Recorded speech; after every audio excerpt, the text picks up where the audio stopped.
Hello friend, नमस्ते। मैं भारती झा आप सभी का वेलकम करती हूँ हमारे चैनल भारती झा 12 से 7। तो कैसे हैं आप सब? तो आज है एकादशी। एकादशी तिथि, सावन मास की पुत्रदा एकादशी। तो आज मैं आप लोग के समक्ष ये श्रावण मास की पुत्रदा एकादशी की विशेषता कुछ बताने वाली हूँ। वैसे आप लोग को मैंने एक वीडियो में एकादशी व्रत की कथा विधि मैंने आपको बताई है, बट आज मैं आप लोग को एक कहानी सुनाने जा रही हूँ जो कि ये पुत्रदा एकादशी की कहानी है, जिस एकादशी के बारे में कृष्ण भगवान खुद अर्जुन से जो है इसके बारे में वर्णन किए थे। तो अर्जुन ने कृष्ण जी से भगवान से कहा, जो प्रभु आप हमें ये श्रावण मास की जो ये एकादशी पुत्रदा एकादशी की कथा का वर्णन हमें बताएं। तो कृष्ण जी ने स्वयं ये कथा कहे, सुनो बस। तो मैं आपको तुम्हें बताता हूँ ये कहानी के बारे में। तो आज मैं आप लोग को ये कहानी अपने शब्दों में आप लोग से मैं बताने जा रही हूँ। तो आप लोग इस वीडियो को फुल देखें। तो द्वापर युग में एक के आरंभ में एक महेशमती नाम की नगरी थी। इस नगरी में महेशमती नामक के नगरी में ये महीजीत नाम के राजा राज करते थे। वो बहुत ही शांत स्वभाव के थे और राजा बहुत शांत स्वभाव के, बहुत ही अच्छे, बहुत ही शांत स्वभाव और बहुत ही धर्म प्रिय और राजा थे। पर उनकी एक कष्ट का कारण था, जो उन्हें कोई पुत्र नहीं थी, ये कोई संतान नहीं थी। ये नहीं है, और देखो पहले की जमाना में ये था पुत्र पुत्री ऐसा। आज के जमाना में बेटा बेटी में कोई अंतर नहीं है, कोई मायने नहीं है। बेटा से ज्यादा बेटी जो है आपका ध्यान रखते हैं। बेटा जो है नाम का होता है। तो इसके लिए आज के युग में ये नहीं है। कहा काफी जैसे जैसे उनकी वृद्धा अवस्था आने लगी, वो चिंतित होने लगे और अपने मंत्री से कहा, मंत्री जो मैं आज तक कभी किसी को जो है किसी का बुरा नहीं किया, ना मैं किसी को दुख पहुंचाया, तब भी मैं इस दुख का मुझे ये दुख की प्राप्ति क्यों हुई है? मैंने ना कभी किसी को दुख पहुंचाया, ना कभी किसी को जो है अपने प्रजा को कभी दुखी किया। मैं अपने प्रजा को अपने पुत्र के समान देखता हूँ और उसका पालन करता हूँ, तब भी ईश्वर ने मुझे ऐसा दंड क्यों दिया? तो मंत्री ने राजा से कहा, जो महाराज आप हमारे साथ चले वन में, वहां हम प्रजा के मुनियों से आपके ये दुख के कारण जो है बताएंगे। तो उन्होंने तो वो ये मंत्री राजा को मुनियों के पास जंगल में ले गए। तो उस मुनियों के सभा में बैठे हुए सभी मुनि बैठे हुए थे, उसमें लोमन नाम के ऋषि जी बैठे हुए थे। तो लोमन जी को देख के ऋषि को देख के राजा ने प्रणाम किया और अपने दुख की कारण बताया, जो महाराज मैं अपने प्रजा को अपने पुत्रों की भांति देखता हूँ, पालन पोषण करता हूँ, तब भी मेरे दुख के मैं पुत्रहीन हूँ।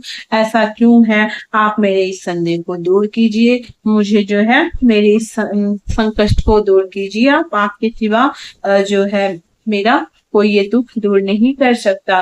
तो इस दुख का जो है मुझे पूर्ण विश्वास है आप मेरे इस दुख को दूर कर सकते हो। तो ऋषि ने राजा के बात सुन के कुछ देर जो है ध्यान किए और उन्होंने उनके पिछले जन्म के बारे में ध्यान करके देखने लगे। आखिर इस जन्म में तो आप काफी प्रतापी थे, पर आप क्यों इस जन्म में आप पुत्रहीन हो? तो उन्होंने उनके पिछले जन्म में ये राजा जो थे बहुत ही उदंड टाइप के थे। मतलब मुनि ने ध्यान करके देखा तो राजा पूर्व जन्म में व्यस्त थे, बहुत निर्धन व्यस्त थे, जो बहुत ही निर्धन होने के कारण बहुत ही उदंड टाइप के थे। ये बहुत ही यानी तांग बचाते थे। यानी कि वो एक दिन क्या किए, वो एक शहर से दूसरे शहर अपना व्यवसाय को लेके जाते थे और बहुत तरह के ये जो है कांड करते, मतलब कुछ ऐसा कांड करते थे। एक दिन क्या हुआ, इन्होंने क्या किया, एक नदी में गए। वहां पे द्वादशी के दिन एक गांव प्यासी हुई थी, ज्येष्ठ मास की द्वादशी में वो गांव माता प्यासी हुई थी, वो पानी पीने गई थी। पर इन्होंने क्या किया, उस गांव माता को वहां पानी नहीं पीने दिए और इनको उन्हें भगा दिए मार के। तो उसी कारण से जो है इस जन्म में ये बहुत ही प्रतापी राजा हुए, बहुत ही धर्म पुण्य दान पुण्य करने वाले। बट पूर्व जन्म की जो है आपकी करनी आपको इस जन्म में भोगना पड़ता है। ये कलयुग है। पहले अब तो इस जन्म का इस जन्म में ही चुकाना पड़ता है, और ये द्वापर युग की कहानी है। तो उन्होंने, राजा ने जो पिछले जन्म में जो कर्तव्य किए थे, यानी गाय माता को पानी नहीं पीने दिए थे, उस वजह से उन्हें निसंतान होना पड़ा इस जन्म में। तो उन्होंने, तो ऋषि ने कहा आपकी यह गलती के कारण आपको जो है ये पुत्र वियोग, यानी कि पुत्र, आप निसंतान है। तो राजा ने इस बात को सुन, आपका जो ये कर्म है, आपको इस जन्म में ये कष्टदायक ये पुत्र वियोग आपको मिला है, जिस वजह से आप संतानहीन हैं। तो सभी ने हाथ जोड़ के मुनि से कहने लगे, मुनिवर, इस पाप का काटने की भी तो पुराण ग्रंथ में होगी ना कोई ऐसा उपवास या कुछ, जो जिससे हमारे राजन की ये कष्ट दूर हो पाए। तो मुनि ने कहा अवश्य इसके भी निवारण है। तो ये जो है आपको मैं एक बहुत ही आपको एक मैं उपाय बता रहा हूँ, जिससे आपको पुत्र रतन के धन की प्राप्ति होगी और आपकी दुख का जो ये नष्ट हो जाएगा। आपको श्रावण मास की एकादशी, जो जिसे पुत्रदा एकादशी कहा जाता है, आप और आप रानी दोनों इस उपवास को करें, और इसके आप दिन भर जो है उपवास करें, रात में जागरण करें और भगवान का ध्यान करें, और इससे आपको जो है पुत्र रत्न की प्राप्ति होगी। तो आप इसका आप उपवास जो है करें, इससे आपको पुत्र धन की जरूर प्राप्ति होगी। तो राजा को जैसे मुनि ने बताया, तो वो गए अपने घर, और वहां पे जैसे ही सावन मास के पुत्रदा एकादशी हुई, और उन्होंने और उनकी पत्नी रानी ने, दोनों ने ये उपवास रखा, दिन भर सहे, और यानी कि सूर्योदय, यानी कि अस्त होने से पहले उन्होंने फलाहार किया और रात भर जागरण किए और भजन कीर्तन किए भगवान का, और उसके उपरांत जो है सुबह में ब्राह्मण को भोजन कराएं, सोना चांदी। वो राजा थे, तो उनको तो हम लोग को तो यथाशक्ति तथा भक्ति, यानी जो है वो दान पुण्य करना चाहिए, ब्राह्मण भोजन कराना चाहिए। ये नहीं है जो आप एकादशी व्रत कर लीजिए हो गया, नहीं, आपको ब्राह्मण भोजन कराना है। अगर ब्राह्मण भोजन नहीं करा सकते हैं आप, तो आप दान जरूर कर दे, गाय को दान यानी करके चावल वगैरह ये खिला दे, और दान जरूर करे, द्रव्य दान करे, अन्न दान करे। इससे क्या होता है, सिर्फ द्रव्य दान नहीं करे, मतलब सिर्फ पैसा दान करने से क्या होगा, आपके लिए ऊपर में पैसा रखा रहेगा। अन्न दान जरूर करे ताकि आपको वो खाने मिले। तो इसीलिए द्रव्य तो करे ही करे, बट अन्न जरूर दान करे। ब्राह्मण को भोजन अगर नहीं करा पाते हैं आप लोग, तो उसके लिए कोई नहीं है, बट दान जरूर करें।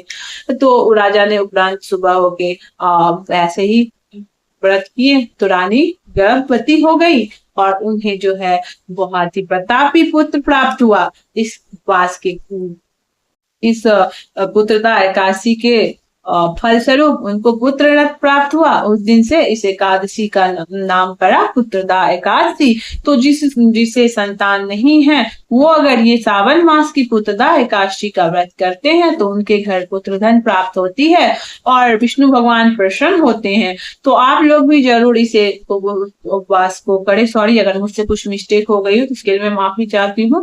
मैं कोई बहुत बड़ी पंडित नहीं हूँ, बट जो ये कथा मैंने सुनी है, उसके मैंने सोचा मैं अपने वाईटी फैमिली से ये शेयर करूं।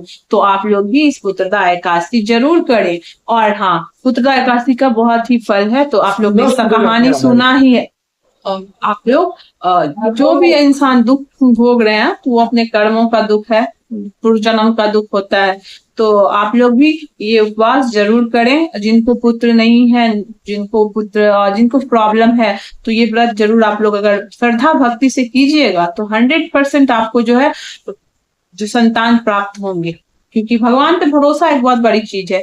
तो आप लोग इसे श्रद्धा भाव से करें। अब ये नहीं जो आप लोग कैसे भी कर रही है, नहीं करना है तो बहुत श्रद्धा भाव से कीजिए, नहीं तो नहीं कीजिए। बहुत लोग को मैं देखती हूँ जो एकादशी करते हैं, लहसुन प्याज खा लेते हैं और कर लेते हैं, तो ऐसा नहीं कीजिए, श्रद्धा भाव से कीजिएगा। तो ईश्वर आपको जरूर, आपकी बात जो है ईश्वर तक पहुंचेगी। अगर मन आपकी भावना अगर श्रद्धा भक्ति से होगी, तो ईश्वर तक आपकी प्रार्थना जरूर पहुंचेगी। तो क्योंकि कहा गया है भगत के बस में है भगवान। अगर आप श्रद्धा भाव से उन्हें पुकारेंगे, तो वो जरूर आपके पास आएंगे और आपकी सभी मनोकामना पूर्ण करेंगे, आपके दुख दूर करेंगे। और अगर आप मजाक रूप में उन्हें लेंगे, तो वो भी आपको मजाक रूप में ही फल देंगे। तो जो भी करें तो मन भाव से करें। तो अगर कैसा लगा आप लोग को ये मेरी कथा, तो अगर अच्छी लगी हो तो मेरे चैनल को सब्सक्राइब करें, शेयर करें, कॉमेंट करें, और हाँ, बेल आइकन प्रेस करना बिल्कुल ना भूलिए।